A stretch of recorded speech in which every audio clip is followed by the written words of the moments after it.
Praise God. Salamat kayo sa Ginoo nga niining adlaw niining gabi una di ay nahimo na gyud ang ikatulo nga bangko nato mga kaigsunan. Okay, salamat kayo sa Ginoo nga bisan nag-inusara ko dinhi pero nahimo gihapon ban sa tabang sa Ginoo guban sa dugang kusog nga iyang gihatag ug kaganay na buntag nagplaner kita o gabas dayon og karon ay pagtaw na tao nagabinan gid taon ang inyong igsuon. So videohon sa nako akong kaugalingon kay para remembrance ba for our achievement. Ug salamat kayo nga ang pulong sa Dios nagaingon nga sa Galacia 6:9 dili kita man nagkataka sa pagbuhat og maayo kaysa nahaigo nga panahon kita magaani kung kita dili magakaluya.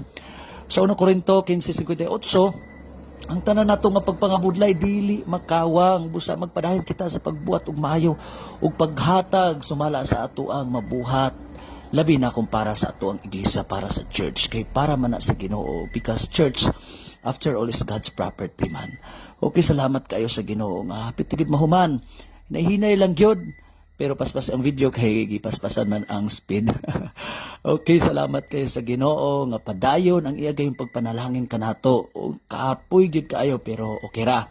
Okay, so mao ni siyang ikaduha nga bangko nga nahimo gahapon og karon kini ang ikatulo mo to pinakauna o ganyan nagabaskog salamat kay sa Ginoo nga nahuman gyud finally hallelujah praise the Lord.